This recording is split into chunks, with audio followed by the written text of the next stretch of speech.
ओम नमो भगवते वासुदेवाय।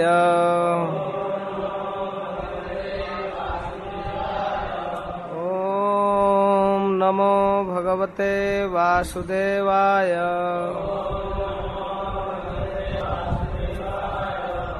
तीसरा स्कंद प्रारंभ करते हैं। श्रीमद् भागवतम के दूसरे स्कंद के अंत में 8वां अध्याय में महाराज परीक्षित का प्रश्न है सृष्टि विषय। एवं एतत् पुरा पृष्ठो मैत्रेयो भगवान किल छत्रा वनम प्रविष्टेन त्यक्त्वा स्वगृह मृधिमत। हे परीक्षित, जो बात आप मुझसे पूछ रहे हो उसी तरह की जिज्ञासा विदुर जी भी मैत्रेय मुनि से किए हैं। परीक्षित से सुखदेव गोस्वामी कह रहे हैं। तो देखिए, कथा इस प्रकार है।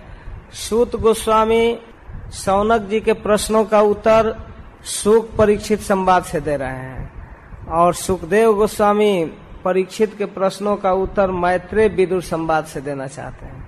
एक कथा दूसरे कथा को प्रस्तुत कर रहे हैं, रिले कर रहे हैं। तो अब आपके सामने कुछ ही अध्यायों के बाद लगभग 2 स्कंध तक श्रोता रहेंगे विदुर जी और वक्ता रहेंगे मैत्रेय मुनि। सुखदेव गोस्वामी कह रहे हैं कि अपने समृद्धि पूर्ण घर को छोड़कर जब विदुर जी तीर्थ यात्रा के लिए चले गए थे वन में, तो वहाँ मैत्रेय मुनि से भेंट हुई। यद्वा अयम मंत्र कीर्दो भगवान अखिलेश्वर पौरवेन्द्र गृहम हित्वा प्रविवेशात्म सात्कृतम। जिस समय भगवान दुर्योधन के द्वारा अपमानित हुए, उनकी बात को स्वीकार नहीं किया दुर्योधन, पौरवेन्द्र गृहम हित्वा, उस पौरवेन्द्र दुर्योधन के महल को छोड़कर और विदुर जी के घर में प्रवेश कर गए अपना घर मानकर। जिस घर को भगवान अपना घर मानकर जाया करते थे, बिना बुलाए जाया करते थे, उस घर को छोड़कर विदुर जी चले गए। भगवान आकर वहाँ विश्राम करते, भोजन करते, घंटों बैठते। जब हस्तिनापुर में रहते तो प्रतिदिन विदुर के घर में आते थे। तो भगवान का जहाँ निवास है वो मंदिर है, लेकिन ऐसे घर को भी निश्चिंत भजन के लिए छोड़ना पड़ा। तो महाराज परीक्षित जिज्ञासा करते हैं कि कदा व सह संवाद एतद वर्णय न प्रभु। हे प्रभु, कृपा करके बताइए कि कहाँ वे लोग मिले और कृष्ण कथा किए। फिर एक विशेष बात कहते हैं कि न ह्यल पार्थो दयस्तस्य विदुरस्या मलात्मनः तस्मिन् वरीयसी प्रश्न साधु वादोपबृंहित। इतना निश्चित है कि वे दोनों महापुरुष थे। तो ये दोनों महापुरुष जिनको संसारी कोई कामना नहीं है, ऐसे महात्मा जब मिले होंगे तो निश्चित रूप से कोई साधारण अर्थ देने वाली संवाद नहीं किए होंगे, महत्वपूर्ण कथा हुई होगी। इसलिए आप कृपा करके बताइए। तो जब इस प्रकार महाराज परीक्षित पूछे तो सुखदेव गोस्वामी उनके प्रश्नों का उत्तर दे रहे हैं। उत्तर देने के पहले 4 अध्याय में भूमिका प्रस्तुत करते हैं। मैत्रेय विदुर संवाद तो 5वें अध्याय में प्रारंभ होगा, लेकिन इसके पहले कैसे घर छोड़े विदुर जी, उनके घर छोड़ने का क्या कारण प्रस्तुत हुआ, इसको कह रहे हैं। यदा तु राजा स्वसुतान साधून पुष्णन् न धर्मेण विनष्ट दृष्टि भ्रातुर्जविष्ट सुतान विबंधुन प्रवेश लक्षा भवने ददाह। धृतराष्ट्र के द्वारा किए गए अन्याय का वर्णन करते हैं कि उन दिनों की बात है जब वो राजा धृतराष्ट्र अन्याय पूर्वक अपने भतीजों को हटा करके, अपने भाई के पुत्रों को हटा करके अपने दुष्ट पुत्रों का पोषण कर रहा था। यहाँ तक कि उन अनाथ बच्चों को, जो भाई के पुत्र थे, भ्रातुर्जविष्ट सुतान विबंधुन, भाई के पुत्र थे, अपने थे, छोटे भाई पांडु के पुत्र थे, लेकिन उनको लक्षा भवन में भेज करके जलाया। यहाँ सुखदेव गोस्वामी कहते हैं जला दिया, अपने तरफ से जला दिया था। यद्यपि वे लोग जले नहीं, बच गए, फिर भी जलाने का जो पाप लगना चाहिए वो तो धृतराष्ट्र पर लग गया। कोशिश किया जलाने का, इसलिए ददाह कहते हैं, जला दिया। और भी कई दोषों को गिन रहे हैं कि उस समय की घटना है जब पुत्र वधु महाराज युधिष्ठिर की राजपत्नी द्रौपदी को जबरदस्ती खींच करके उस कुरुवंश के राजसभा में लाया। उसके आंखों से इतना आंसू गिर रहा था कि द्रौपदी के आंखों के गिरते हुए आंसू, अजस्र आंसू बहकर वक्षस्थल पर लगे हुए केसर को धो रहा था। लेकिन उस दुष्ट धृतराष्ट्र ने अपने पुत्रों को रोका नहीं, और इसके साथ साथ जुआ में अपने सत्यपरायण भतीजों को, जो भोले भाले सत्य का अवलंबन लिए थे, उन लोगों को अपने दुष्ट पुत्र के कहने पर जुआ में हरा करके पैतृक संपत्ति छीन लिया अन्याय पूर्वक, और महाराज युधिष्ठिर को वन में भेज दिया। वनवास का संकट काटने के बाद जब महाराज युधिष्ठिर अपना हक मांगने के लिए आए तो उस समय यह दिया नहीं। यहाँ तक कहते हैं कि साधारण व्यक्ति मांगने के लिए नहीं आए थे, साक्षात भगवान आए थे। यदा च पार्थ प्रहित सभायाम जगत गुरुरियानि जगाद कृष्ण न तानि पुंसाम अमृतयानानि राजो रुमेने छतपुण्यलेश।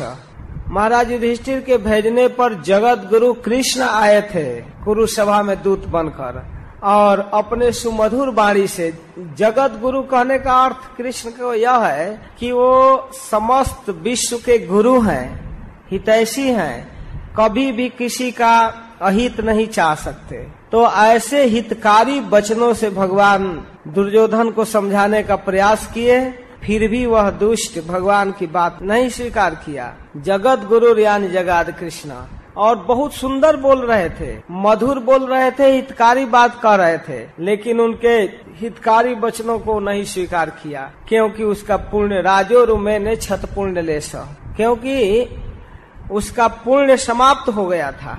भगवान की बात उसे अच्छा नहीं लगा, और इसके बाद फिर जब भगवान वहाँ से चले गए तो धृतराष्ट्र विदुर जी को बुलाया, और विदुर जी को बुलाकर कहा कि हे भाई विदुर, अब बताओ क्या होगा, क्या करना चाहिए। जगत गुरु श्री कृष्ण द्वारिकाधीश निराश होकर चले गए, बल्कि अपमानजनक वचन सुनकर गए, दुर्योधन के बातों को सुनकर युद्ध की घोषणा करते हुए गए। अब क्या होगा? तब उस समय विदुर जी ने प्रवचन किया है, जो भागवत में विदुर नीति के नाम से जाना जाता है। विदुर जी कहते हैं कि अजात शत्रु प्रत्यक्षदायम, हे महाराज, अजात शत्रु महाराज युधिष्ठिर के हिस्से को आप दे दीजिए, क्योंकि तितिक्षतो दुर्विषहम तवाग, और आपके द्वारा नहीं सहने लायक अपराध को भी सह रहे हैं। महाराज युधिष्ठिर स्वाभाविक धार्मिक है, सहने लायक आपके द्वारा व्यवहार नहीं है, फिर भी सह रहे हैं। चलो धार्मिक है तो सह लेते हैं, उनका स्वभाव है, लेकिन उनके जो अनुज हैं भीमसेन और अर्जुन बड़ा मुश्किल से सह रहे हैं। सहानुजो यत्र विकोदराही श्वसन रुसायत मलम विभेसी, और एकदम क्रोध में गरम गरम सांस ले रहा है, और मैं समझता हूँ कि आप अपने समस्त पुत्रों के साथ उसे डरते हैं। साधारण मत समझिए भीमसेन को। मान लीजिए धृतराष्ट्र के मन में हो कि भीमसेन अकेले क्या करेगा, हमारे 100 बेटे हैं, दुशासन दुर्योधन आदि, तब कहते हैं कि पार्थों के साथ केवल 5 नहीं है, पार्थान सुदेवो भगवान मुकुंद, पार्थों के साथ, पृथा के उन 5 पुत्रों के साथ भगवान कृष्ण हैं। वो पांडवों को अपना लिए हैं, गृहीतवान, पांडवों को अपना बना लिए हैं। और अपना बनाने का अर्थ है, भगवान जब अपना बनाए तो जितने देवता हैं 33 करोड़ या जो संख्या है, सभी उन पांडवों के साथ हैं। आस्ते स्वपुरियम यदुदेव देव विनिर्जिता से निर्देव देव, भगवान अपना लिए, इसलिए भगवान के साथ देवता अपना रहे हैं उनको, ब्राह्मण अपना लिए, सारा समाज उनके साथ है। हे भाई साहब, जिसे आप पुत्र मानकर पोषण कर रहे हैं, अपना बड़ा बेटा मान रहे हैं, इसको राजा बनाने की जो मनोकामना लेकर आप इस प्रकार अन्याय कर रहे हैं, इन भावना को छोड़ दीजिए, इसके हाँ में हाँ मत मिलाइए। यह साक्षात कौरवंशियों का पाप है। कोई न कोई इस वंश के द्वारा पाप हुआ है, जिसका मूर्तिमान रूप आपका बड़ा बेटा के रूप में आ गया है, और आपके वंश का विनाश करके छोड़ेगा।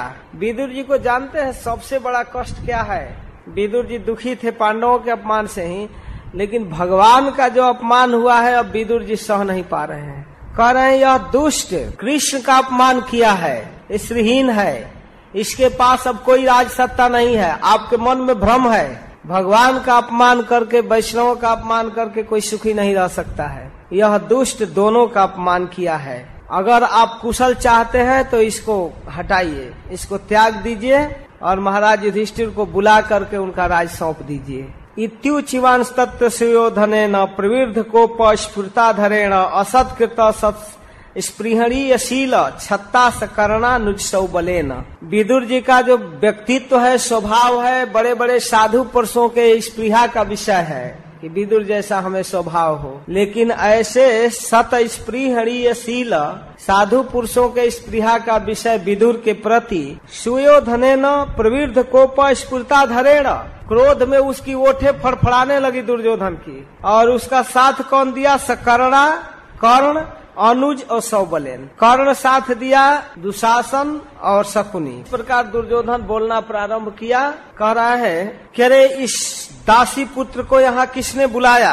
जिसका टुकड़ा खाकर यह जीवित रहता है उसका विरोध कर रहा है, ये शत्रु का काम बनाना चाहता है। इसका प्राण तो मत लो, हमारे राज्य से निकाल दो, केवल हमारे राज्य में सांस लेने का इसको अधिकार है, तुरंत निकालो। तो विदुर जी को कैसा लगा? दुर्योधन नहीं अपमान कर रहा है, डायरेक्ट धृतराष्ट्र अपमान कर रहा है, बुलाकर सभा में हमको इस तरह अपमानित कर रहा है। लेकिन कोई बात नहीं, ये भगवान की कृपा समझे। गतव्यथो या दुरुमानयान, ठीक है, भ्रातु पुरो मर्मसु ताडितोपि, यद्यपि भाई या भतीजा के द्वारा इस प्रकार का अपमान उनके हृदय में लगा बाण की तरह, कान को और हृदय को तो वेद ही दिया, लेकिन विदुर जी एक बार मर्माहत होकर भी सह लिए और स्वयं धनुर्द्वारी निधाय मायाम गतव्यथो या दुरुमानयान। जो राजसी वस्त्र था, मुकुट था, प्राइम मिनिस्टर का चिन्ह, कपड़ा जो था, सब निकाल कर रख दिए राजधानी में, धनुष भी रख दिए, लो अपना राइफल, अब मैं चल रहा हूँ। अब ये मत समझना कि मैं पांडवों की ओर से युद्ध करने आऊंगा, भगवान की कृपा मानकर चले गए। सुखदेव गोस्वामी कहते हैं कि स निर्गत कौरव पुण्य लब्ध गजा होया तीर्थ पदः पदानी। अरे विदुर जी उस हस्तिनापुर को क्या छोड़े, उन कौरवों का पुण्य ही समाप्त हो गया। स निर्गतो कौरव पुण्य लब्ध, कौरवों के पुण्य से जो प्राप्त वस्तु थे वो विदुर थे, और पाप से जो वस्तु प्राप्त था वो था दुर्योधन। वो विदुर वहां से चले गए तो पुण्य भी लेकर चले गए।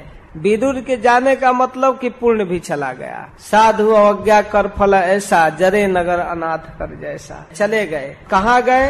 तीर्थपाद, जहाँ भगवान के क्षेत्र हैं, भूमंडल में, पृथ्वी में जहाँ भगवान का धाम है, क्षेत्र है, वहाँ अन्वा कमत पुण्य चिकीर्षितो व्याम स्वधिष्ठितो यानी सहस्त्र मूर्ति।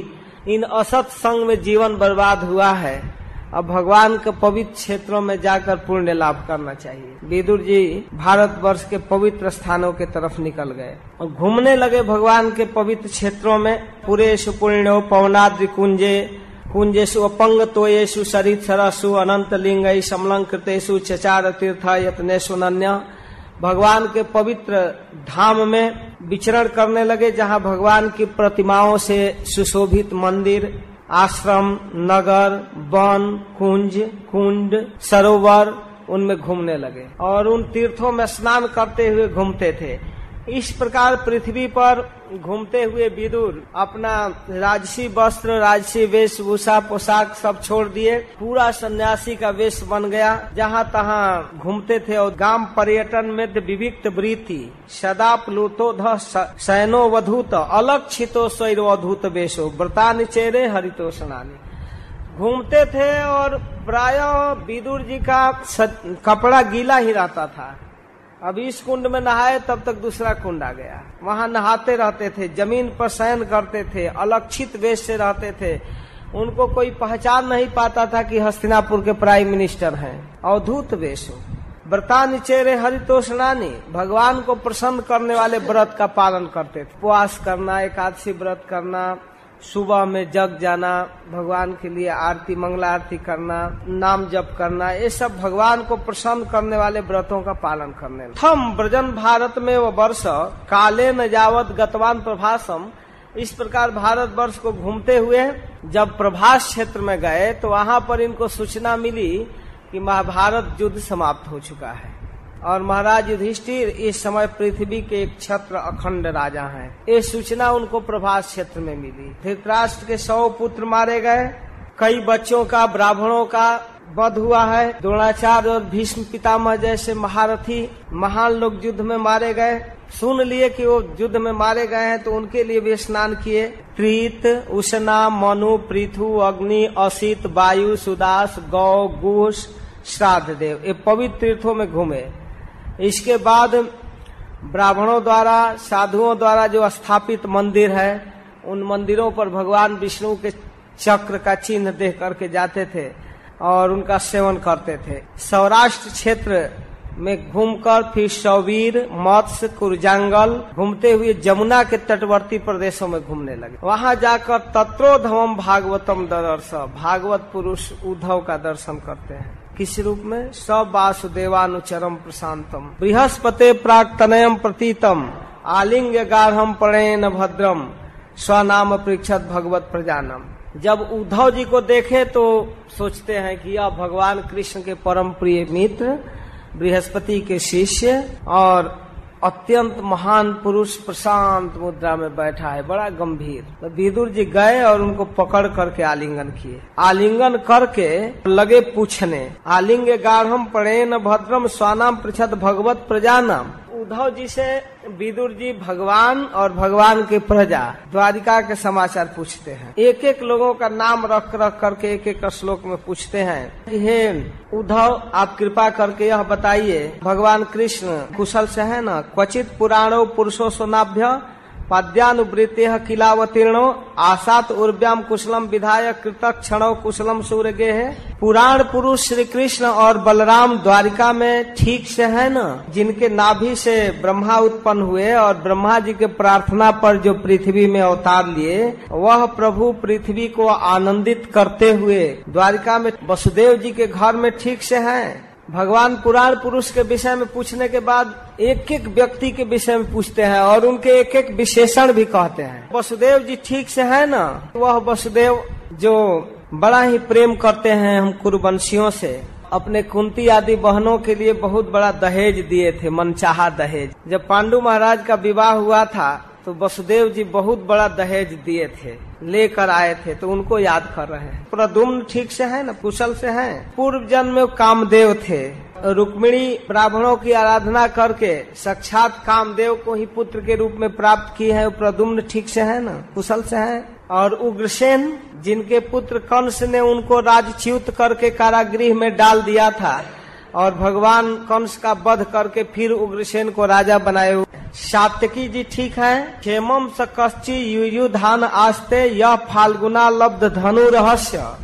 वह सात्यकी जो अर्जुन से धनुष विद्या प्राप्त किया और लेम्हेन जसा धोक्षज सेवयैव गतिम तदीयाम यति भी दुरापाम। और इतनी सेवा किए हैं कृष्ण की कि जो जतियों की गति प्राप्त होना चाहिए उसको अनायास प्राप्त हो गया है। अक्रूर जी के विषय में पूछते हैं। अक्रूर जी कुशल से है ना? जो कृष्ण बलराम को लेने के लिए ब्रज में गए और कृष्ण के चरण चिन्ह देकर जो ब्रज धूली में लौटने लगे और जिनके आंखों से ब्रज धूली पंकिल हो गया था, गीला हो गया था, वो अक्रूर कुशल से है ना? वो देवकी कुशल से है।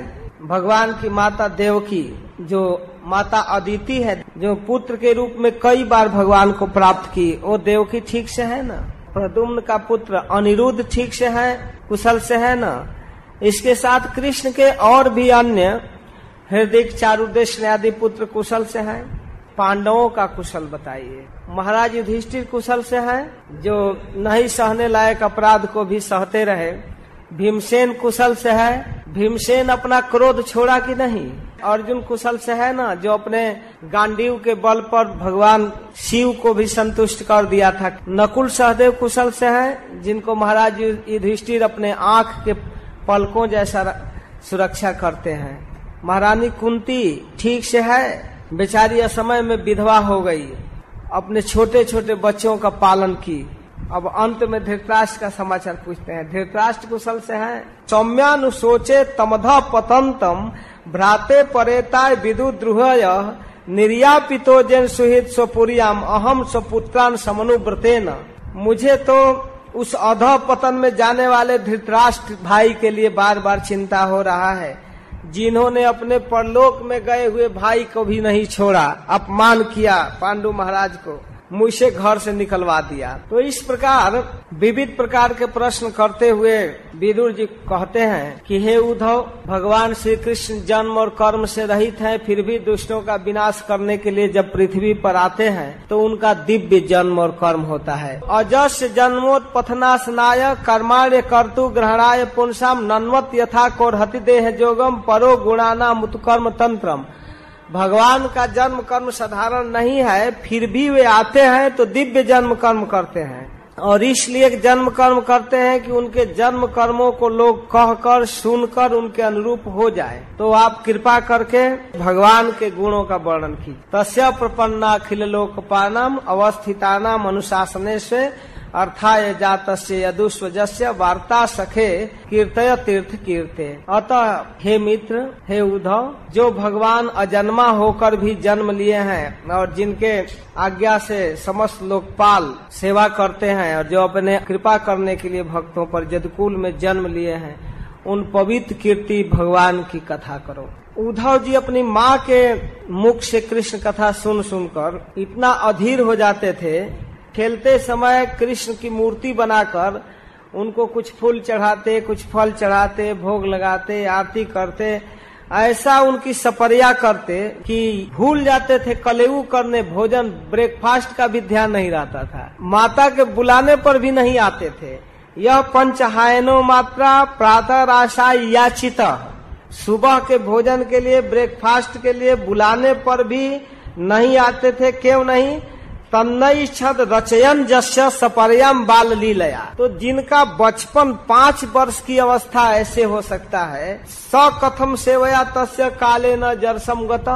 अब तो उद्धव कृष्ण कॉन्शियसनेस में प्रौढ़ हो चुके हैं, बूढ़े हो चुके हैं। पृष्ठो वार्ताम प्रति बुरियात भर्तु पादावन अनुस्मरण। विदुर जी के द्वारा पूछे गए प्रश्नों से उद्धव जी का समाधि लग गया और बड़ा जबरदस्ती अपने चित्त को खींच करके बाहर किए और फिर धीरे धीरे भक्ति योग में अपने मन को ला करके धीरे धीरे अपने को पूर्णार्थ अनुभव करते हुए नेत्र खोले और विदुर जी के समक्ष बोलने लगे। हे विदुर जी, सचमुच कहा जाए तो ये कृष्ण रूपी सूर्य अस्त हो गया, इसलिए हमारे कुल में, जादवों में अब घोर अंधकार है और सूर्य अस्त हो जाने पर सांप निकलने लगते हैं। काल रूप अजगर निकला सूर्यास्त के बाद और वो काल रूपी अजगर सारे जदवंश को निगल गया। अब उनकी कुशल क्या पूछते हैं? किमनु न कुशलम बुरियाम गत शिशु गृहे स्वम। क्या कहे दुर्भग बत लोकोयम जदो नितरामपि। हे विदुर जी, सचमुच कहिए तो ये सारा संसार जो है लोक है, बड़ा अभागा है। जब भगवान अवतार लेकर जगत में आए थे तो ये अभागे लोग कृष्ण को पहचाने ही नहीं। पहले तो ये सारा संसार अभागा है और उसमें भी ज्यादा लोग तो बिल्कुल अभागे हैं। कृष्ण को भगवान नहीं समझे, अपना संबंधी मानते रहे, वो अभागे हैं, नितांत अभागे हैं। जिस तरह से समुद्र में रहने वाले जलचर प्राणी चंद्रमा को नहीं पहचाने जब चंद्रमा समुद्र में थे, और जब समुद्र मंथन से चंद्रमा निकल गए, देवता बन गए, तब जल में रहने वाले जलचर, अरे हम तो इसको साधारण मछली समझ रहे थे और वो देवता निकला। तो जब भगवान चले गए तब आज समझ में आ रहा है वास्तव में जादवों ने कृष्ण को नहीं समझा था। एक साधारण जादव समझते थे। यन्मर्त लीलो पैकम सजोग माया बलम दर्शता गृहीतम विस्मापनम स्वस्य च शौभगर्धे परम पदम भूषण भूषणांगम। भगवान ने अपनी जोग माया से जो अपना रूप दिखाया, वह जो उनके स्वयं का रूप था, साधारण रूप नहीं था। भगवान के रूप को देखकर भगवान मोहित होते थे। साधारण व्यक्ति मोहित हो जाए तो क्या आश्चर्य है, भगवत स्वरूप को देखकर भगवत स्वरूप मोहित हो जाते थे। विस्मापनम सस्वस्य च शौभगर्धे परम पदम भूषण भूषणांगम। कृष्ण का रूप ऐसा था कि वो गहना आभूषण लगाने से सुंदर नहीं लगता था, बल्कि आभूषण उनके अंग में आकर सुंदर लगने लगते थे। मयूर पुच्छ, मोर का पंख उनके सिर में सुंदर लगने लगता। कभी कभी श्रीमती राधा रानी कहती थी कि हे प्रियतम, आप आरसी मत देखो, दर्पण मत देखो। तो भगवान पूछते, क्यों प्रियतम, तुम आरसी देखोगे ना, जब दर्पण देखोगे तो तुम मुझे नहीं देखना चाहोगे। इतना सुंदर रूप है कि तुम अपने को देखोगे तो मेरा सौंदर्य तो फीका हो जाएगा। इसलिए आप मुझ पर एक दया कीजिए, आप दर्पण मत देखिए, अपने चित्र को, अपने रूप को मत देखिए। इस प्रकार भगवान का रूप था, इतना सुंदर, खुद देखने लगते थे। तो भगवान का रूप भगवान को भी मोहित करने वाला है। यद धर्म सुनो बतराज सूये निरीक्ष दृक्ष स्नयनम त्रिलोक कास्तेन चादेह गतम विधातु अर्वाक्षितौ कौशल मित्य मन्यत। उस समय संपूर्ण समाज ने अपने अपने जगह पर बैठे हुए जब कृष्ण को देख रहे थे तो आपस में कानाफूसी कर रहे थे, इतना सुंदर रूप देखे हो? अरे ना, ऐसा पुरुष कहीं है, हो नहीं सकता। तो सब लोग यही निर्णय किए कि ब्रह्मा के पास जितनी कुशलता है, कलाकारिता है, सारा कुशलता इसी रूप को बनाने में खर्च हो गया। उद्धव जी का कहना है कि अब वह सौभाग्य नहीं है, अब वो सौभाग्य छीन लिया गया, भगवान चले गए। अरे जिनके सुंदर सुंदर हास्य विनोद लीलामय चितवन से सम्मानित होकर ब्रज बालाएं हर समय अपना चित्त उन्हीं पर समर्पित की, आंख से निरंतर उनको देखती रहती थी और कैसे देखती थी, एकदम काठ की कठपुतली जैसे खड़ी हो जाती थी, मानो किसी दीवार में चित्र हो। गोपियां कृष्ण के रूप को देखकर खड़ी रह जाती थी। जस्यानुरागा प्लुप्तहास रास लीला व लोक प्रतिलब्ध माना ब्रज स्त्रियो दीर्घ अनुप्रवृत्त धियो वतस्तु किलकृत्य शेषा। कोई काम धंधा नहीं रहता था ब्रज में, सारा काम बंद, केवल कृष्ण को देखते रहते थे। इतना सुंदर रूप उपस्थित हुआ था, उस रूप को लेकर कृष्ण चले गए, अब नहीं है। यह शोक का विषय है, यह शोक का विषय है। इस प्रकार उद्धव जी विलाप कर रहे हैं और विदुर जी से रिपोर्ट कर रहे हैं कि अब भगवान नहीं है। इतना सुंदर रूप जो प्रकट हुआ था वो रूप छीन लिया गया, चले गए। भगवान के रूप का वर्णन करते हुए कहते हैं कि जो हमको दुख में डाल रहे हैं, माम खेदयत एतजस्य जन्म विडम्बनम जद वसुदेव गेहे ब्रजे च बासो भिरिया दिवम स्वयं पुरा व्यवात सिद्ध अनंत वीरजह। अजन्मा होकर भी, जो भगवान अजन्मा है, जन्म नहीं लेते, लेकिन वसुदेव के यहाँ जन्म लिए, अभय होते हुए भी भय किए और अनंत पराक्रमी होकर काल जवन से भागते हैं। माम खेदयत एत अजस्य जन्म। उद्धव जी कह रहे, हे विदुर, यह जो भगवान की अद्भुत लीला है, आश्चर्य में डालने वाली, वो मुझको खेद में डाल रही है, चिंता में डाल रही है। दुनोति चेत स्मर्तो ममई तद यदाह पादा विवंद्य पित्रो तताम्ब कंसा दुर्संकिता नाम प्रसिद्धताम नौकृत निष्कृति नाम। हे पिताजी, हे माताजी, आप मुझे क्षमा कर दीजिए, मैं आपका ऐसा अकृतज्ञ पुत्र निकला कि जिसको आप गर्भ में धारण की, लेकिन हाय हाय रे दुर्भाग्य, कंस के भय से आप लोग मुझे नंद भवन में पहुंचा दिए, मैं आपकी कोई सेवा नहीं कर पाया, मुझ पर प्रसन्न हो जाइए। इस प्रकार जब देवकी और वसुदेव से भगवान कंस के वध के बाद प्रार्थना किए, यह बात जब मुझे याद आती है तो मेरा हृदय व्यथित हो जाता है। राजसूय सभा में जब भगवान रहते हैं, दृष्टवा भवद्भिः ननु राजसूये चैदस्य कृष्णम दृष्टोपि सिद्धि याम जोगिना संस्पृहन्ति सम्यक जोगेन कस्तद विरहम सहेत। क्या कहें विदुर जी, अरे शिशुपाल जैसे दुष्ट, जिसका होश जब से हुआ तभी से कृष्ण का विरोध करता रहा, राजसूय यज्ञ के पहले कृष्ण का इतना अपमान किया, इतना अपमान किया, लेकिन ऐसे द्वेष करने वाले शिशुपाल को भी जो सिद्धि दिए। बड़े बड़े जोगी लोग जिस सिद्धि को नहीं प्राप्त कर सकते, ऐसे दुष्ट को भगवान ने कृपा करके अपनी सिद्धि दिया। महाभारत युद्ध में जो पांडवों के विरुद्ध में लड़ रहे थे, कौरवों के पक्ष से, तथैव चान्ये नरलोक वीरा यह आहवे कृष्ण मुखारविंदम नेत्रै पिबंतो नयनाभिरामम पार्थास्त पूता पद्मा पुरस्य। युद्ध स्थल में अर्जुन से लड़ने के लिए खड़े हैं, तथैव च अन्य नरलोक वीरा यह आहवे कृष्ण मुखारविंदम। अर्जुन के सारथी का मुख पहले दिखाई देता है और सारथी रथ पर बैठे बैठा इतना स्मित मधुर मुस्काता है कि उसी को देखने में वीर रह जाते हैं, युद्ध क्या करेंगे। और उनके मुखारविंद को यह आहवे पीने लगते हैं, नयनाभिरामम नेत्रै पिबंतो नयनाभिरामम। युद्ध करेंगे, बाण चलाएंगे कि उस सौंदर्य निधि का पान करेंगे आंखों से, अपना सौंदर्य निखेर करके उन विरोधी वीरों को, कौरव के पक्ष में लड़ने वाले अर्जुन के विपक्षियों को ऐसा सौंदर्य प्रदान करते थे कि नेत्रई पिबंतो नयनाभिराम, अपने आंखों से कृष्ण सौंदर्य निधि का पान करते थे और पान करते करते विभोर हो जाते थे। तब तक पार्थास्त पूता, पार्थ का परम पवित्र बाण लगता था पद्मापुरस्य, भगवत धाम को जाते थे। जितने महाभारत युद्ध में मारे गए अर्जुन के बाण से, अर्जुन के पवित्र बाण उनके पापों को ध्वस्त कर देता और कृष्ण का सौंदर्य का दर्शन करते सभी बैकुंठ गए। उद्धव जी कहते हैं कि जितने लोग महाभारत युद्ध में अर्जुन के सारथी का दर्शन करके शरीर छोड़े सभी बैकुंठ गए। नेत्रई पिबंतो नयनाभिरामम पार्थास पूता पद्मापुरस्य, सबके सब भगवत धाम को प्राप्त किए, ये सौभाग्य। इस प्रकार स्वयं भगवान तीनों लोकों के अधीश्वर हैं और सर्वश्रेष्ठ हैं, उनके समान कोई नहीं है, उनसे बढ़कर कोई नहीं है। इंद्र आदि लोकपाल सर्वदा इनकी सेवा करते हैं, इनके मुकुट के अग्रभाग से उनके चरणों में प्रार्थना करते हैं। और वो भगवान जो समस्त लोकों के अधीश्वर हैं, तीनों लोकों के अधीश्वर इंद्र आदि जिनके चरणों की वंदना करते हैं, वो भगवान के क्या हालत है। जब मैं इसको याद करता हूँ तो मेरा हृदय फट जाता है। क्या कि तत्तस्य कंकर्ज मलम भृतानो बिगला पयंत्य यदुग्रसेनम तिष्ठन निशरणम परमेष्ठ धिष्णे न्यबोधयत देव निधारयति।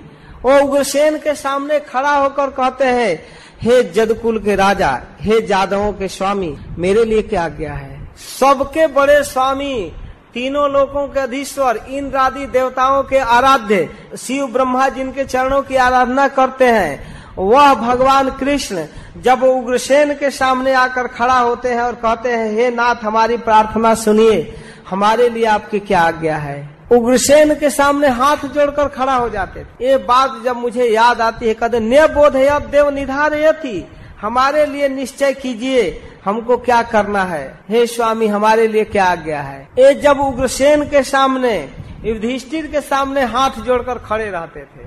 अहो बकीयम स्तन कालकूटम जिघांसया पाय जदप्य साध्वी लेभे गतिम धातु चिताम ततन्यम कमवा दयालुम शरणम ब्रजेम। अब भगवान की अत्यंत दयालुता का याद कर रहे हैं, जो अपने स्तन में हलाहल विष लेकर मारने की नियत से, नियत भी ठीक नहीं है, चलो गलती से विष लग गया है, ऐसी नहीं, प्लान पूर्वक जो स्तन में हलाहल विष केवल जीभ का स्पर्श होते ही मृत्यु होने वाला है, ऐसा हलाहल विष लेकर जो मारने की भावना से वो असाध्वी, वो पापिनी पुतना आई थी और आ करके एकदम कृष्ण को गोद में उठाई और अपना स्तन पकड़वा दी और उस स्तन को पीकर धात्री गति प्रदान किए। बैकुंठ में माता जशोदा के साथ दासी माता का स्थान दिए।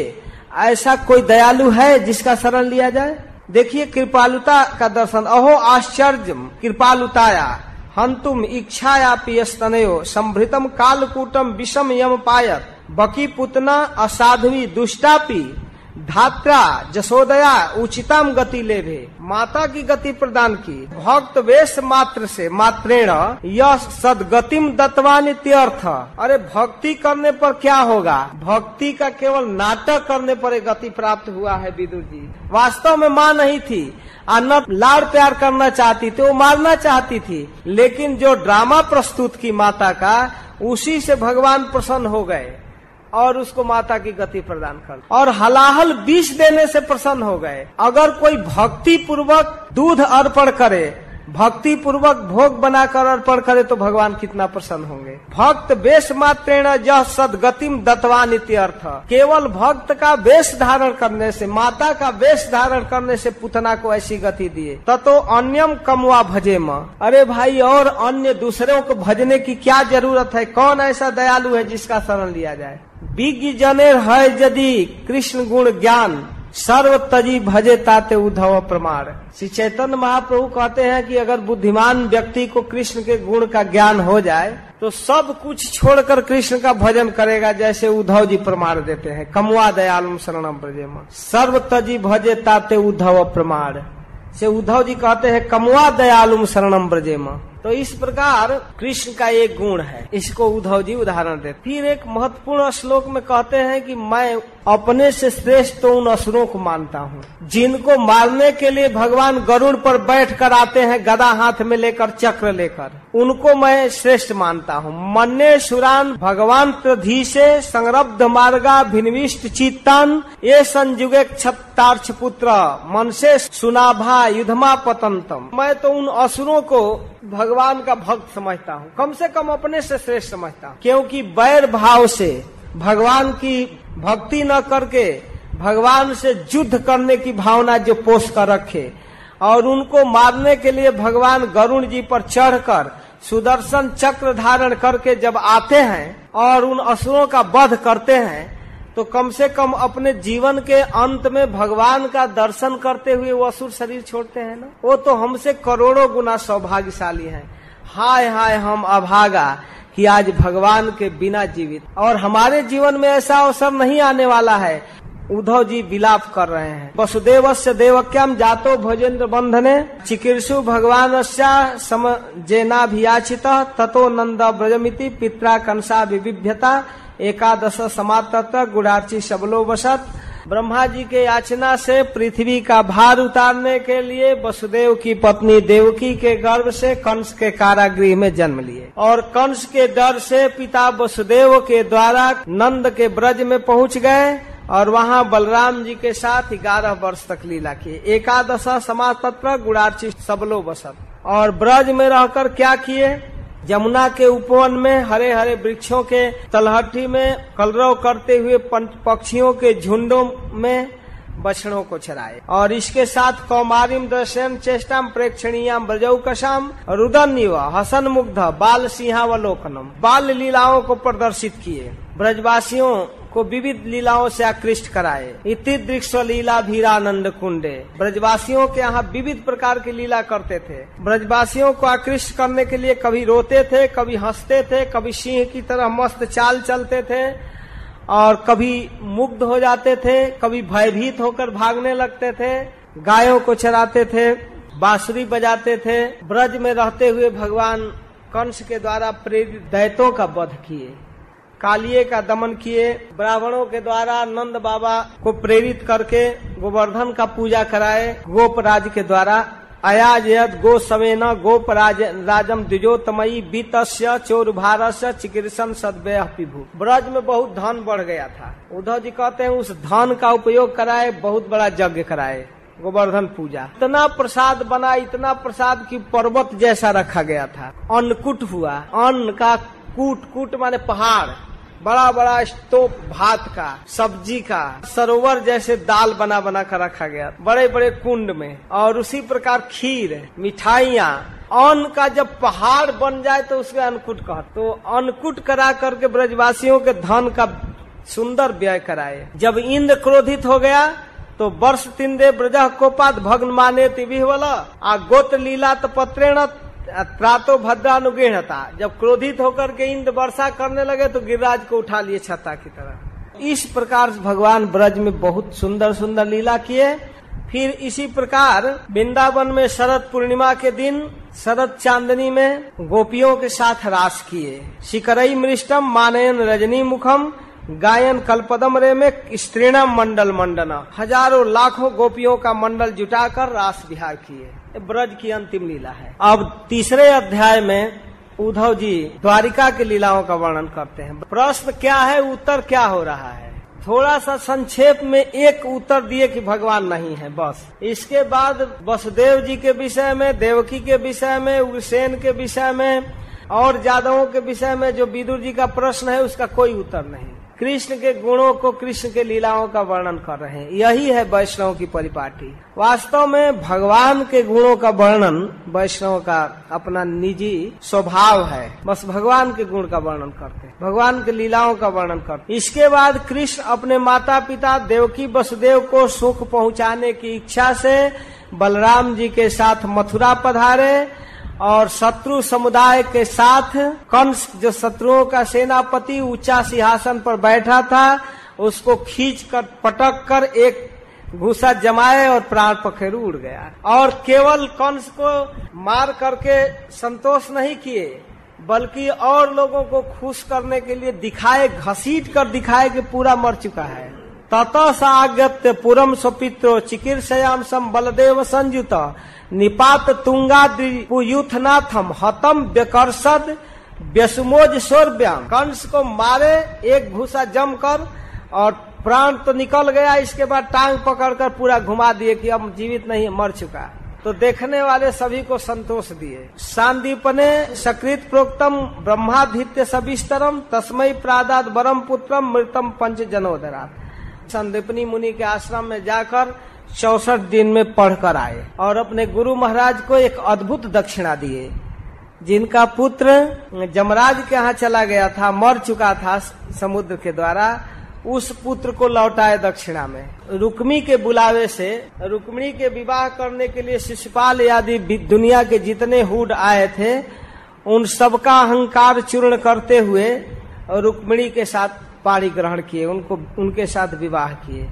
स्वयंवर में 7 बिना नथे हुए बैलों को नाथ कर नागजीती सत्या के साथ विवाह किए। एक बार भगवान अपनी प्रिया सत्यभामा के साथ स्वर्ग में गए थे। प्राण प्रिया सत्यभामा को प्रसन्न करने के लिए स्वर्ग का जो द्यूत तरु है, पारिजात वृक्ष है, कल्प वृक्ष, उसको लेकर चल दिए। सत्यभामा जी कही कि इसको ले चलिए, तो भगवान अपनी प्रिया की प्रसन्नता के लिए वो वृक्ष को लेकर चल दिए। लेकिन क्रोध में भरकर वह कामी इंद्र भगवान के ऊपर वज्र छोड़ दिया। क्रीड़ा मृगो नुनमयम बधू नाम, वो तो क्रीड़ा मृग है। अपनी पत्नी सची के कहने पर वह भगवान के साथ विरोध किया और वज्र छोड़ दिया। तो सुखदेव गोस्वामी को इंद्र के व्यवहार पर क्रोध आ रहा है, गाली दे रहे हैं। नारी विवश नर सकल गोसाई नाचे नर मरकट की नाई। बंदर की तरह नाचते हैं लोग स्त्रियों के गुलाम हो, और भगवान अपनी स्त्री के कहने पर दूसरे का पेड़ उखाड़ कर ले जा रहे हैं। ये सुखदेव गोस्वामी को अच्छा लग रहा है। कह रहे हैं कि अपनी प्रिया के कहने पर भगवान स्वर्ग के पारिजात को भी लेकर आ गए, और वह अपना वृक्ष रोकने के लिए वज्र का संधान किया तो कहते हैं कि कीड़ा मृग है। कि उस मूर्ख को होश नहीं है कि मैं क्या कर रहा हूँ। वज्र का संधान कर दिया भगवान पर, तो वज्र से भगवान का कुछ हुआ नहीं। गरुड़ जी अपने शरीर का एक पंख उखाड़े और फेंक दिए, और उस पंख को वज्र जला पाया। तब तक द्वारिका वो पहुंच गए, द्वारिका, लड़ाई नहीं करना पड़ा। लेकिन जो इंद्र के द्वारा व्यवहार हुआ, ये तो बड़ा गलती हुआ। विविध प्रकार से भगवान लीला किए। भौमासुर को मारकर भौमासुर के पुत्र भगदत्त को राज दिए। अंतःपुर में प्रवेश किए। भौमासुर के महल में जब प्रवेश किए तो वहाँ जितनी स्त्रियां थी 16,100, सभी ने जब कृष्ण को देखा तत्काल तो पति के रूप में उनको वर्ण की। तो भगवान उन सबको द्वारिका लेकर आए और सबके साथ विवाह किए। उद्धव जी कहते हैं कि हे विदुर जी, एक मुहूर्त में जितनी स्त्रियां थी उतना रूप धारण करके भगवान एक क्षण में सबका पानी ग्रहण किए। एक मुहूर्त में अपनी इस तरह से लीला का विस्तार करके भगवान 16,108 विवाह किए, और प्रत्येक पत्नियों से 10-10 पुत्र और एक पुत्री प्राप्त। इसके साथ कालजमन, जरासंध, साल्वादी जो मथुरा द्वारिका पर आक्रमण करते थे, अपनी भारी भारी सेना लेकर आते थे, उन सारे सेनापतियों को, उन राजाओं का वध किए। अपने अलौकिक शक्ति से स्वयं या अपने परिकरों से, अपने भक्तों से मरवाए। इसके साथ साथ शंबर, द्विविद, बाण, मूर, बलवल, दंत वक्त, ये जितने दुष्ट प्रवृत्ति के राजा थे सबको भगवान युद्ध में मारे। महाभारत युद्ध में लाखों लोगों का वध करा करके भी भगवान प्रसन्न नहीं हुए। फिर भी भगवान सोच रहे हैं कि अभी भार बाकी है। यान भूयम क्षपितोरु भार यद्दोण भीष्मार्जुन भीम मूलई अष्टादशाक्षौहिको मदन से आस्ते बलम दुर्विषहम जदू नाम। अभी महाभारत युद्ध से तो कुछ भार हल्का हुआ, अभी जादवों का भार है। तब फिर प्रभास क्षेत्र में आए, बारुणी मदिरा पी करके, और वे आपस में मार डाले। ये सब भगवान के संकल्प से ही पूरा होने वाले थे। फिर कुरुवंश का बीज उत्तरा के गर्भ में था, उसकी रक्षा करके भगवान अपने जस की रक्षा किए। आगे फिर कहते हैं कि युधिष्ठिर के द्वारा 3 अश्वमेध यज्ञ करके संपूर्ण लोक में महाराज युधिष्ठिर का जस का विस्तार किए। इमम लोकम अमुम चैवम रमयन सुतराम जदुन रेमे क्षण दया दत्त क्षणस्त्री क्षण सौहृद। इस प्रकार भगवान अपने सौंदर्य को संपूर्ण पृथ्वी पर विस्तार करके अपनी वाणी, अपनी लीला, अपनी सुंदर चितवन से सबको आनंदित करते रहे। अपनी प्रियाओं के साथ क्षणिक अनुराग युक्त होकर समयोचित विहार किए और उन्हें इस प्रकार सुख दिए। लेकिन तस्यैवं रममाणस्य संवत्सर गणान बहून गृह मेधेषु योगेषु विराग समजायत। कुछ काल तक भगवान द्वारिका के रानियों के साथ रहे, भोग सामग्रियों से युक्त गृहस्थाश्रम में रहे, लेकिन उसी को सब कुछ नहीं माने। ये बात कह रहे उद्धव जी। भगवान इस जगत में आकर एक अद्भुत शिक्षा देना चाहते हैं। वो क्या है? वैराग्य। भगवान को वैराग्य हो गया। दैवाधीनेषु कामेषु दैवाधीन स्वयं पुमान को विसंभ्रेत जोगे न जोगेश्वर मनुव्रत। कहते हैं ये भोग सामग्रियां जितनी संसार में भोग है, वैकुंठ जगत में या पृथ्वी पर जितने धन है, वे सारे धन, सारी सामग्री भगवान के अधीन है। भगवान से बाहर कुछ भी नहीं है। जब जोगेश्वर भगवान को उन भोगों से वैराग्य हो रहा है, उससे कोई मतलब नहीं है, तब भक्ति योग का अनुगमन करने वाले भक्त लोग उस पर कैसे विश्वास करेंगे? भगवान को भी भय हो रहा है कि हम इसमें फंस जाएंगे। भगवान भी विरक्त हो गए। एक दिन की घटना है कि द्वारिका के बच्चे खेल खेल में एक बार कुछ मुनीश्वरों को चिढ़ा दिए, और वही मुनीश्वरों का चिढ़ना जो है यादवों का विनाश का कारण हुआ। पुरियाम कदाचित क्रीडत भी जदु भोज कुमार कई को पिता मुनया सेपु भगवान मत को विदा। भगवान मत को विदा का अर्थ भगवान के मत को बढ़िया से जानने वाले साधुओं ने, ब्राह्मणों ने श्राप दिया, ऋषियों ने श्राप दिया है। इसके समाधान का क्या उपाय किया जाए? तो भगवान कहे कि हमारे दृष्टि में तो ऐसा है कि हम लोग यहाँ से निकलें और चलकर प्रभास क्षेत्र में एक यज्ञ करेंगे, दान करेंगे, ब्राह्मणों को दान देंगे, यज्ञ करेंगे, तो उससे पुण्य लाभ होगा, तो उस पूर्ण प्रताप से ब्राह्मणों का श्राप मिट सकता है। तो इसके लिए तैयारी करके वे जल यज्ञ करने के लिए गए और जाकर ब्राह्मणों को खूब दान दिए, भगवान को अर्पित करके प्रसाद भी दिए। लेकिन इसके बाद भी उद्धव जी कहते हैं कि ब्राह्मण से आज्ञा प्राप्त करके भोजन किया गया। ब्राह्मण की आज्ञा तो प्राप्त किए, यज्ञ किए, सब चीज किए, लेकिन उन यादवों के मन में विचित्र बात आया। वे बारुणी मदिरा पी लिए और मदिरा पीने से उनकी मति मारी गई, और मति मारे जाने से आपस में वो लड़ने लगे। जैसे परस्पर बांस में रगड़ होने से बांस के कोठी में आग लग जाता है, पूरा बन के बन जल जाता है, वैसे जल गए, पूरा यादव मारे गए। और इसके बाद भगवान एक पीपल के वृक्ष के नीचे बड़ा ही शांत मुद्रा में बैठे थे। यद्यपि प्रभास क्षेत्र जाने से पहले भगवान द्वारिका में मुझको कह चुके थे कि हे उद्धव, तुम बद्रिकाश्रम चले जाओ, अब मैं अपने लीला का स्मरण करना चाहता हूँ। आज के 7वें दिन ये समुद्र द्वारिकापुरी को डुबा देगा। सब कुछ भगवान मुझे बता चुके थे, लेकिन क्या कहूँ विदुर जी, मुझे रहा नहीं गया। मैं उनको खोजते हुए जब गया तो भगवान बड़ा गंभीर मुद्रा में बैठे थे। मुझको देखकर मुस्कुराने लगे। मुझको भेजे थे बद्रिकाश्रम, लेकिन मैं चला आया, सह नहीं पाया उनका विरह। फिर मुझको अपने पास आया, देखकर भगवान करुणा में भरकर मुझको उपदेश किए। तो जिस समय भगवान मुझको उपदेश करना चाहे, उसी समय मैत्रेय मुनि आ गए। तो मैत्रेय मुनि के सामने ही भगवान मुझको उपदेश किए और कहे कि मैं तुम्हारी आंतरिक अभिलाषा जानता हूँ, तुम मेरा विरह नहीं सह पा रहे हो। तो पूर्व काल में मैं अब एक दिव्य ज्ञान दिया था, जिसको भागवत कहते हैं।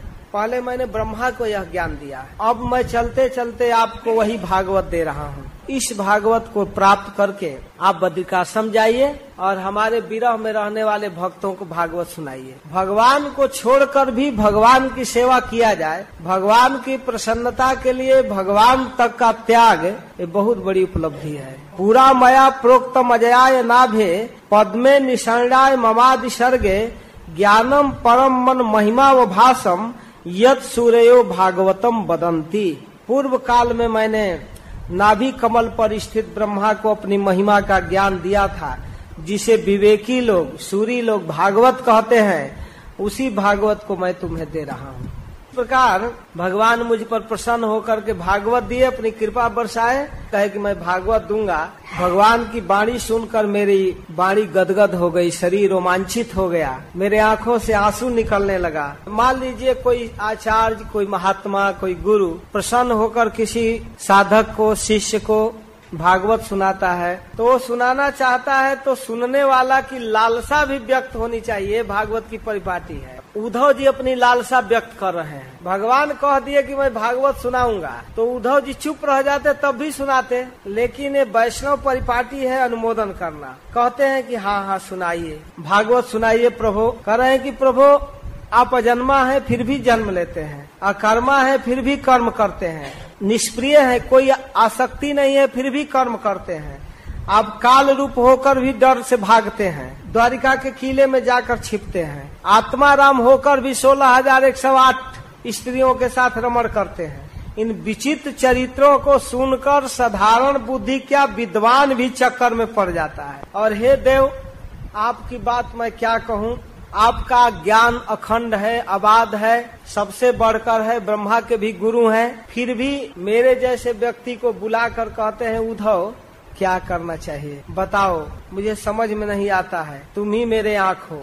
तो हे स्वामिन, आपने ब्रह्मा को ज्ञान दिया और कृपा करके उसी ज्ञान को मुझे देना चाहते हैं, तो आप जरूर सुनाइए। ज्ञानम परम स्वात्मरः प्रकाशम प्रोवाच कस्मै भगवन समग्रम अपि क्षमम नो ग्रहणाय भरत वदन जसा यद बिजनम तरेम। आप कृपा करके बताइए जिस ज्ञान को प्राप्त करके हम इस संसार से पार हो जाएंगे। तो जब मैंने भगवान से हाथ जोड़कर निवेदन किया, तब हे विदुर जी, भगवान ने मुझको अपने विषय में ज्ञान दिया। और उस पूज्यपाद गुरुदेव श्री कृष्ण की ज्ञान प्राप्त करके मैं उनके चरणों की वंदना किया, प्रणाम किया, परिक्रमा किया, और फिर नहीं चाहते हुए भी उनके आज्ञा से उनको छोड़ करके, उनके विरह से मेरा चित्त व्याकुल हो रहा है।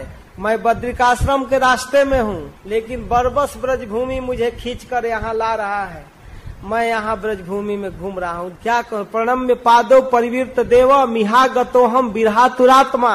और भगवान देखते देखते अपने निज धाम को चले गए। पहले तो मुझे भगवान का दर्शन पाकर बहुत आनंद हुआ कि चलो भेंट हुई, मेरे हृदय में भागवत पाकर भी बहुत आनंद हुआ, लेकिन आज उनका विरह मुझे बहुत व्यथित कर रहा है और मैं उनको छोड़ करके यहाँ आया हूँ। तो इस प्रकार आगे सुखदेव गोस्वामी कहते हैं कि उद्धव जी के मुख से अपने बंधुओं की समाचार सुनकर, विनाश की सूचना सुनकर विदुर जी बहुत दुखी हुए, उनको बड़ा कष्ट हुआ। लेकिन जब यह सुने कि भगवान जाते समय उद्धव को भागवत दिए, विदुर जी उद्धव जी से पूछते हैं कि हे उद्धव, आप हमको वह ज्ञान दीजिए जो जाते जाते भगवान आपको दिए, कृपा करके वह ज्ञान हमको दीजिए। उद्धव जी कहते हैं कि नहीं नहीं, इस तत्व ज्ञान के लिए आपको मैत्रेय मुनि का संग करना चाहिए। जिस समय भगवान ज्ञान दे रहे तो हम दो व्यक्ति थे, मैत्रेय और उद्धव। भगवान कहने लगे कि हे मैत्रेय मुनि, मेरे द्वारा इस दिए हुए ज्ञान को आप विदुर जी को अवश्य सुना दीजिएगा, इसलिए आप मैत्रेय मुनि के पास जाइए। तो इस प्रकार जब विदुर जी सुने कि भगवान जाते जाते मुझको याद किए, तो यह सुन करके विदुर इतना रोने लगे कि कुछ क्षण के लिए बेहोश हो गए, व्यथित हो गए कि भगवान जाते समय मुझको याद किए और मुझे उपदेश करने के लिए आज्ञा दिए। भगवान चलते समय विचार किए कि मैं तो इस लोक को छोड़कर चला जाऊंगा, लेकिन मेरे भक्तों का क्या होगा। तो भगवान करुणा से भर करके सोचने लगे, अस्मा लोका दुपरते मई ज्ञान मदाश्रयम अर्हद उद्धव एव आधा संप्रत्यात्मवताम बर नोधवो अण्वपि मन्युनो यद गुणै नादितः प्रभु अतो मद्वैनम लोकम ग्राह्य निहतिष्ठतु। अब इस लोक को छोड़कर चले जाने के बाद यह उद्धव ही मेरे ज्ञान प्राप्त करने का एकमात्र अधिकारी है, इसको ज्ञान दिया जाए। उद्धव मुझसे अणु मात्र भी कम नहीं है, क्योंकि आत्मजयी है, ये विषयों से विचलित नहीं होता है, भागवत को ग्रहण करेगा और मेरे बाद मेरे ज्ञान को भक्त लोग भागवत के रूप में प्राप्त करेंगे।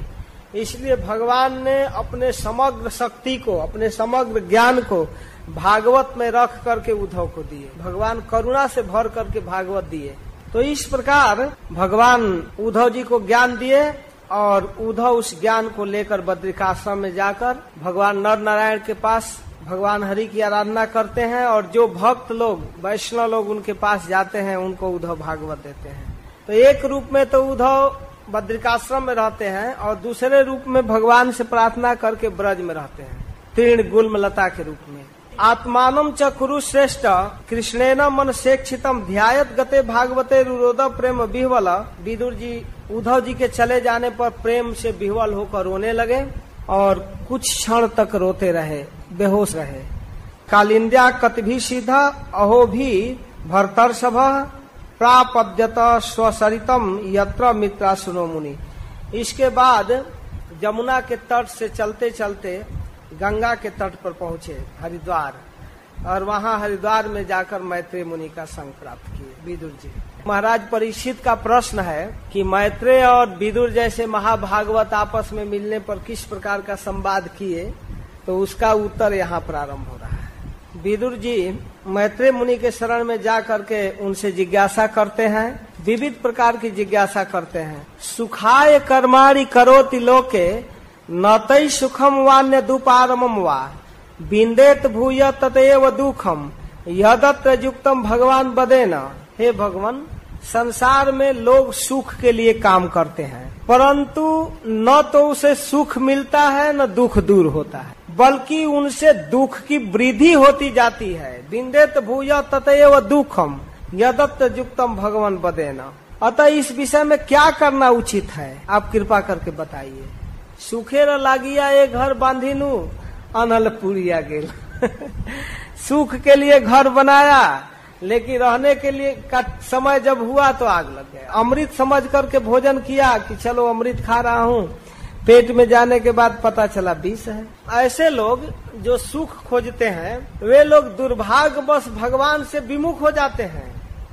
जनस कृष्णाद विमुखस्य दैवाद अधर्मशीलस्य सुदुखितस्य अनुग्रहाय चरन्ति नूनम भूतानि भव्यानि जनार्दनस्य। लोग दुर्भाग्यवश भगवान से विमुख होकर अधर्म परायण और अत्यंत दुखी हैं। अनुग्रहाय चरन्ति नूनम भूतानि भव्यानि जनार्दनस्य। ऐसे लोगों पर कृपा करने के लिए भगवान के भक्त आप जैसे लोग इस संसार में घूमते रहते हैं। तो आप कृपा करके बताइए क्या किया जाए। तत्साधु वर्जा विषवर्त्म सहन संग्राधितो भगवान जैन पुंसाम हृदय स्थितो यक्षति भक्ति पूते ज्ञानम सतत्वाधिगमम पुराणम। हे साधु शिरोमणि, आप कृपा करके उपदेश कीजिए कि क्या किया जाए। आप कृपा करके वह साधन मुझे उपदेश कीजिए, वह साधन उपदेश कीजिए जिससे भगवान हृदय में विराजमान हो। सब मिलाकर विदुर जी भक्ति के विषय में प्रश्न कर रहे हैं। करोति कर्माणि कृतावतारो यान्यात्म तंत्रो भगवान त्रधीश यथा ससज्ञाग्र इदम निरीह संस्थाप वृत्तिम जगतो विधत्ते तथा पुनर्स्वे ख इदम निवेश्य शेते गुहायाम संनिवृत्त वृत्ति जोगेश्वराधीश्वर एक एत अनुप्रविष्टो बहुधा यथासित। विदुर जी पूछ रहे हैं कि जो भगवान त्रिलोकी के नियंता हैं और स्वतंत्र हैं, वही भगवान अपने अप्राकृत वैकुंठ धाम से बार बार इस प्राकृत जगत में आते हैं। अकर्ता होकर कर्म करते हैं, अजन्मा होकर जन्म लेते हैं, जगत में अनुप्रविष्ट होकर जगत की सृष्टि करते हैं, पालन करते हैं। इसको बताइए। और फिर वही भगवान कीर्तन विधत्ते द्विजगो सुराणाम, गायों के लिए, ब्राह्मणों के लिए, देवताओं के लिए क्षेमाय कर्माण अवतार भेदई, जगत के हित करने के लिए विविध प्रकार के अवतार लेते हैं। मनो न तृप्यत्यपि श्रृण्वताम न सुश्लोक मौले चरितामृतानि। हम लोग उब जाते हैं कि कब कथा खत्म होने वाली है। एक बार बिहार के एक गांव में महाराज कथा कर रहे थे, तो कथा के बाद जिज्ञासा होने लगी। तो इतना भक्त लोग जिज्ञासा करने लगे कि कथा से भी ज्यादा टाइम जिज्ञासा में बीतने लगा। तो एक व्यक्ति खड़ा होकर पूछा, एक बूढ़ा, वो भी हाथ उठाया, खड़ा हुआ। महाराज पूछे, हाँ पूछिए क्या। तो उसका क्या प्रश्न था कि ये कब खत्म होगा। तो सब लोग हंसने लगे। महाराज कहे बस पूरा हो गया, हरे कृष्ण। तो उसकी जिज्ञासा थी कि ये कथा आप लोग कब खत्म करेंगे। गांव में लोगों की धारणा है कि कथा जब तक नहीं पूरा हो तब तक रहना है, बीच में नहीं जाना है। तो बूढ़े के मन में आया कि ये साधु लोग इसी तरह प्रश्न उत्तर करते रहेंगे कितना देर तक, तो जब पूरा नहीं होगा, कथा समाप्त नहीं होगी तो जाएंगे नहीं। इसलिए उसके मन में जिज्ञासा हुई कि भाई रात भर चलेगा क्या, ये कब खत्म होगा। तो महाराज कहे हो गया। तो ये सुनने वालों की स्थिति है, हम लोगों की स्थिति है कि कथा कब खत्म होगी। और विदुर जी जैसे महाभागवत के मन में है कि ये कथा होती रहे, पूरा न हो। श्री हरि जो लीला करते हैं, उन लीला अमृत को पान करते करते हमारे मन की तृप्ति नहीं हो रही है। जब कथा से तृप्ति न हो तब जानना चाहिए कि अब योग्यता कथा की आ गई। और कथा सुन करके जो उबने लगा तो इसका मतलब कथा का रस ही नहीं उसको मिला, एक कण भी। राम कथा जिन सुनत अघाई, रस विशेष तिन जानत नाही। विश्वकर्ता भगवान इस जगत की सृष्टि किस प्रकार की है, किस तरह से जगत का विस्तार किए, आप कृपा करके बताइए। फिर आगे कहते हैं कि हे प्रभु, आप कृपा करके भगवान श्री हरि के उन चरित्रों को कहिए, उस गुणानुवाद से मुझे तृप्ति नहीं हो रही है। बार बार कह रहे हैं कि नहीं तृप्ति हो रही है। बड़े बड़े ऋषि नारद व्यास आदि जिस कथा को कहते रहते हैं उस कथा को आप कहिए, उससे हम तृप्त नहीं हो रहे हैं। यह कर्ण नाड़ीम पुरुष से जातो भव प्रदाम गेहरतिम छिन्नति। जिस कथा को सुन करके लोगों का भाव प्रवाह दूर हो जाता है, घर गृहस्थी की आसक्ति दूर हो जाती है। मुनिभीर विविक्षु भगवत गुणानाम सखा पिते भारत माह कृष्ण यस्मिन नृणाम ग्राम सुखानुवादई मति गृहीता नुहरे कथायाम। ग्राम में मतलब भागवत में विषय को कहा गया है, संसारिक विषय, स्त्री सुखादि। प्रस्तुयते ग्राम्य कथा विघात। जब कृष्ण कथा होती है तो संसारिक कथा अपने आप समाप्त हो जाती है। सा सद्धान से विवर्धमाना विरक्ति मन्यत करोति पुंस हरे पदानुस्मृति निवृत्तस्य समस्त दुखाप्ययमासु भत्ते। यह भगवत कथा की रुचि श्रद्धालु पुरुषों के हृदय में जब बढ़ जाता है तो अन्य ग्राम विषय से व्यक्ति छूट जाता है, छोड़ देता है, भगवत चरणों में निरंतर मन लग जाता है और तब व्यक्ति का दुख अपने आप समाप्त हो जाता है। विदुर जी कह रहे हैं कि मुझे तो उन लोगों के लिए चिंता हो रही है जो कथा में इंटरेस्ट नहीं लेते। हे मैत्रेय जी, यदस्य कौशार शर्मदातु हरे कथा में कथा सुसारम उदधृत्य पुष्पे इवाप्त बंधो शिवाय न कीर्तय तीर्थ कीर्थे। हे मैत्रेय जी, आप दिनों पर दया करने वाले हैं, कृपा करके जैसे फूलों से भंवरा रस लेता है चुन चुन कर, उसी प्रकार आप इन लौकिक कथाओं में से कृष्ण कथा निकाल कर हमें सुनाइए, छांट कर कृष्ण कथा कहिए, क्योंकि कृष्ण कथा ही कथाओं का सार है। कथा में वो कथा सुसारम। या बंगला में कथा का ठीक अर्थ प्रयोग होता है। कथा माने बातचीत, कोई भी बातचीत हो उसको कथा कहते हैं। यहाँ विदुर जी भी कह रहे हैं कि कथा तो सब है, जो भी बातचीत चल रहा है सब कथा है, लेकिन हरे कथा में वो कथा सुसारम, भगवान के विषय में जो चर्चा है वही कथाओं का सार है। इसलिए कथा का अर्थ कृष्ण कथा ही है। कृपा करके कृष्ण कथा सुनाइए। जब विदुर जी इस प्रकार के प्रश्न किए तो मैत्रेय मुनि उनको कथा सुनाना प्रारंभ करते हैं। हे साधु स्वभाव विदुर, आपने जीवों पर कृपा करके ऐसा प्रश्न किया। प्रायः वक्ता लोग प्रश्न का अनुमोदन करते हैं। सूत गोस्वामी भी अनुमोदन किए, सुखदेव गोस्वामी भी अनुमोदन किए और इधर मैत्रेय मुनि भी अनुमोदन करते हैं। आपने बहुत अच्छी बात पूछी, आपका चित्त भगवान में लगा हुआ है, आप चाहते हैं कि भगवान की महिमा स्थापित हो और आपने जो भगवान के विषय में प्रश्न किया इससे आपका जस फैलेगा। आपने बहुत उत्तम प्रश्न किया।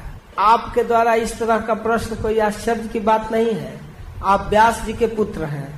आप मांडव ऋषि के श्राप से आपने व्यास के बीर्ज से उनके भाई विचित्र बीर्ज की दासी के गर्भ से जन्म लिए हैं। तो मैं भगवान की कथाओं को विस्तार से वर्णन कर रहा हूँ और आप सुनिए। इस सृष्टि रचना के पहले केवल एक भगवान ही थे। इस सृष्टि के पूर्व में एक और अंत में शेष भगवान ही है और बीच में जो दृश्य है वही अनंत रूपों में वही है। भगवान अपनी दृष्टिपात करते हैं जब प्रकृति पर तो प्रकृति विकृत होती। भगवत दृष्टि गोचरा आत्मानम व्यकरोदात्मा और विश्वस्यास्य शिक्षया जगत को रचने के लिए भगवान अपने काल से प्रकृति पर दृष्टिपात करते हैं और रूपांतरित होता है, और फिर महत् तत्व की उत्पत्ति होती है। महत् तत्व से अहंकार की उत्पत्ति होती है, और अहंकार से फिर वही अधिभूत, फिर उसी प्रकार महत् तत्व रूपांतरित होकर वैकारिक अहंकार उत्पन्न होता है, सात्विक, और उससे कार्य अधिभूत होता है। फिर तेजस अहंकार जो राजस अहंकार है, उससे फिर इंद्रिया आदि सब उत्पन्न होते हैं। तामस से कर्ता अधिदैव, इस रूप में भूत, जीव और जीवों की इंद्रियां और मन, ये सब बनता है। फिर इन सब के अधिष्ठात्री देव उत्पन्न होते हैं। तो जब ये सफल नहीं होते हैं अपनी सृष्टि का रचना में, तब भगवान से प्रार्थना करने लगते हैं, और प्रार्थना करते हुए कहते हैं, ननामते देव पदारविंदम प्रपन्नतापोपशमात पत्रम यन्मूलकेतायतयोंजसोरु संसार दुखम बहिरोक्षिपन्ति। फिर हाथ जोड़कर देवता लोग कहते हैं, हे देव, हम आपके चरणों की वंदना करते हैं। अपने शरण में आए हुए जीवों का ताप दूर करने के लिए आप छत्र के समान हैं। यति लोग आते हैं यन्मूल केता, आपके चरण में आते हैं, और जब आपका शरण ग्रहण करते हैं तो बड़ी आसानी से संसार का दुख फेंक देते हैं। तो इस प्रकार हे प्रभु, आप ही संसार के मूल कारण हैं। मुनिजन एकांत स्थान में आपके आश्रय लेते हैं, तथा संपूर्ण पाप नाशनी नदियों में श्रेष्ठ गंगा जी के जो उद्गम स्थान है, उन चरण कमलों का आश्रय लेते हैं। पक्षियों के जैसे पंख है, और उस पंख से जैसे पक्षी आकाश में उड़ते हैं, जितना सामर्थ्य है उतना उड़ते हैं, उसी प्रकार वेद के छंद जो है वो मुनियों का पंख है, और उन छंदों से वे आपके गुणों का वर्णन वैसे करते हैं जैसे आकाश को नापने के लिए पक्षी लोग अपने पंख से आकाश में उड़ते हैं। तो अपने पंख से पक्षी उड़ते हैं, लेकिन आकाश के सीमा को अंत नहीं कर पाते, जितनी क्षमता उतना बेचारे उड़ते हैं। उसी प्रकार मननशील महात्माओं के मुख से निकला हुआ वेद की ऋचाएं, छंद आपके गुणों का वर्णन करता है, लेकिन कहना यही पड़ता है, न इति न इति न इति, नेति नेति कही वेद पुकारे, पूरा नहीं कर पाते हैं। इसके बाद जब अंत नहीं लगता है आपका, तो आपके उन चरणों का आश्रय लेते हैं जिन चरणों को धोकर गंगा इस जगत को पवित्र कर रही है। भजे मतत्ते भगवान पदाब्जम, मैं आपके उन्हीं चरण कमल का भजन करता हूँ, आप मुझ पर कृपा कीजिए। हे देव, आपके कथामृत के पान करने से उमड़ी हुई भक्ति से जब हृदय शुद्ध हो जाता है तो संसार से वैराग्य होता है, और ऐसा आत्मज्ञान प्राप्त होने पर आपका वैकुंठ धाम अपने आप प्राप्त हो जाता है। पाने न ते देव कथा सुधाया प्रवीर्ध भक्ता विशदा सयाजे वैराग्य सारम प्रतिलभ्य बोधम यथांजसायु रुकुंठ धिष्णम। तो इस प्रकार भगवान की महिमा को देवता लोग बताते हैं कि हे प्रभु, आपकी कथा सुनकर लोग आप में तन्मय हो जाते हैं और आपको प्राप्त करते हैं, आपके वैकुंठ धाम को प्राप्त करते हैं। फिर कहते हैं कि धीर पुरुष चित्त को शोधन करके विविध योग से आपकी बलवती माया को जीतना चाहते हैं, उनको बहुत परिश्रम होता है, बहुत परिश्रम पड़ता है।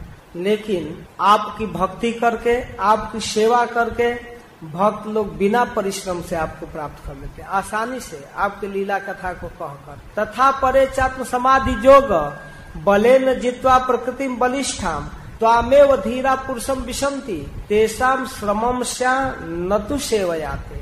इसलिए हे प्रभु, अंतिम बात यह है कि आपकी सेवा है, आपकी आज्ञा है कि सृष्टि का विस्तार किया जाए, तो आप हम पर कृपा कीजिए। सेवा कराना चाहते हैं तो हमें सेवा करने की शक्ति दीजिए और बुद्धि दीजिए, क्षमता दीजिए और मानसिकता दीजिए, हाथ पैर सब ठीक ठाक रहे और इसके साथ हमारी मानसिकता चेतना भी ठीक रहे, फिर मैं आपकी सेवा करूं। ततो वयम सत प्रमुखा यदर्थे बभू युवात्मन करवाम कीमते तम न सुचक्षु परिदेहि शक्त्या देवा क्रियार्थे यदनुग्रहणम। मैत्रेय मुनि कहते हैं, इस प्रकार सर्वशक्तिमान भगवान जब देखे कि इन देवताओं से कुछ हो नहीं रहा है तो काल शक्ति से उनके अंदर शक्ति संचार किए। इस प्रकार महत् तत्व अहंकार, पंचभूत, पंच तन्मात्रा और इंद्रियां सब में शक्ति देकर, सब में सहयोगकारिता की भावना देकर सबको बढ़ाते हैं। प्रबुद्ध कर्मा दैवेन त्रयोविंशतिको गणः प्रेरितो जनयास्त्वाभि मात्राभिरधि पुरुष। विस्तार से जब भगवान विराट पुरुष के रूप में प्रकट हुए तो उन्हीं तत्वों को विराट पुरुष कहा गया है जो चर अचर जगत है। इसी प्रकार आगे कहते हैं कि फिर विश्व रचना करने के लिए जब विराट पुरुष को जगाया गया, विराट पुरुष को स्थूल रूप में सृष्टि कर दी गई, लेकिन विराट पुरुष में चेतना भी प्रदान करना पड़ा। विराट पुरुष माने स्थूल जगत। स्मरण विश्वजा मीशो विज्ञापितम अधोक्षजम विराजम अतपस्वेन तेज शेषाम विवृतये। फिर भगवान उसमें तेज दिए और तेज अपनी शक्ति देकर उस विराट पुरुष को चेतन की। विराट पुरुष जगे और जगने के बाद उस विराट पुरुष से इस जगत की जो परिकल्पना है उसका वर्णन करते हैं कि वही इस तरह से विविध रूपों में अब पाताल से लेकर ऊपर सत्य लोक तक जो भगवत रूप के रूप में वर्णन किया गया है, तो उसी में विराट पुरुष का पहले मुख प्रकट हुआ और उसमें लोकपाल, अग्नि और उसमें उसके अंश बाघ इंद्रिया देवता और फिर जीवों की बोलने की शक्ति। फिर विराट पुरुष के तालु उत्पन्न हुआ और तालु से लोकपाल वरुण और रसेंद्रिया जिसे जीव रस ग्रहण करते। इसके बाद विराट पुरुष का नथुना जिसमें अश्विनी कुमार और घ्राणेन्द्रिय और गंध सांस लेने की प्रवृत्ति हराया। और फिर विराट पुरुष का आंख प्रकट हुआ जिसमें नेत्रेंद्रिय और लोकपति सूर्य। तो इसी प्रकार विराट पुरुष की त्वचा उत्पन्न हुई, त्वगेंद्रिय वायु और उसका स्पर्श आदि। फिर श्रवण इंद्रिय कर्ण और इसमें श्रवणेन्द्रिय और शब्द ये सब उत्पन्न हुआ। इस तरह से वर्णन करते हुए जा रहे हैं पूरा, जैसा कि आप लोग सुन चुके हैं उसी बात को बार बार वर्णन करते हैं। सारे जगत को भगवान के रूप में परिकल्पना किया गया है। फिर उसी प्रकार देवता और देवताओं का स्थिति और उसी तरह जैसे ब्राह्मण क्षत्रिय वैश्य की उत्पत्ति, फिर सूर्य सोम इंद्र आदि देवताओं की उत्पत्ति, फिर जीव का कर्तव्य और उसमें चेतना। इस तरह से कहते हैं भगवान का चित्त उत्पन्न हुआ, उस चित्त में महत तत्व, और महत तत्व का मतलब मुख्य तत्व, और फिर चित्त शक्ति से चित्त तत्व में जो जीव और विज्ञान चेतना उत्पन्न किया गया। और इसके साथ कह रहे हैं कि हे विदुर जी, जो वेद है भगवान को बताने वाला, वह वेद भगवान के मुख से प्रकट हुआ है और उसी वेद का प्रवचन करने वाले ब्राह्मण भी भगवान के मुख से प्रकट होते हैं, जो सर्वश्रेष्ठ माने जाते हैं। सभी वर्णों में श्रेष्ठ वेद भी श्रेष्ठ है और उसका प्रवचन करता ब्राह्मण भी, जो सबके गुरु माने जाते हैं। इस प्रकार मुख से भगवान के वेद उत्पन्न हुआ और ब्राह्मण उत्पन्न हुए जो सबसे श्रेष्ठ हैं। और इनकी भुजाओं से क्षत्रिय और क्षत्रिय की वृत्ति, रक्षा की प्रवृत्ति। और फिर विराट पुरुष के जांघों से वैश्य उत्पन्न हुए और उनकी वृत्ति कृषि गो रक्षा वाणिज्यम। और इसके बाद उनके चरणों से शूद्र और सेवा वृत्ति। इस तरह से जगत की उत्पत्ति हुई। और हे विदुर, अन्य व्यवहारिक चर्चाओं से अपवित्र हुई अपनी वाणी को पवित्र करने के लिए जैसी मेरी बुद्धि है और जैसा मेरा मन है, जैसे मैं गुरुमुख से सुना है, वैसे भगवान की महिमा मैं सुना रहा हूँ। कांत लाभम बच्चो नुपुंसाम सुश्लोक मौलेर गुण बादुमाहु श्रुतैश्य विद्वद भी रूपाकृतायाम कथा सुधायाम उपसम प्रयोगम। हे प्यारे विदुर, जीव का एकांत लाभ है, जीवन का एकमात्र पुरुषार्थ है अपने वाणी से भगवान के विषय में वर्णन कर, हरि का सुजस वर्णन करते रहे। जैसे मैंने सुना है, बात करने की जैसी मेरी क्षमता है, वैसा मैं भगवान के सुजस का वर्णन कर रहा हूँ। यह साधु पुरुषों का मत है। इस प्रकार भगवान हरि के गुणों का गान करना मनुष्यों के वाणी की सार्थकता है और भगवत कथा का पान ही कानों का सबसे बड़ी सफलता है। महापुरुषों का मत है कि भगवान के विषय में वर्णन किया जाए, यही जीवन का लाभ है। हे विदुर, आदि कवि ब्रह्मा ने 1000 वर्षों तक भगवान के महिमा का विचार किए, फिर भी भगवान की अमित महिमा को पार नहीं कर पाए।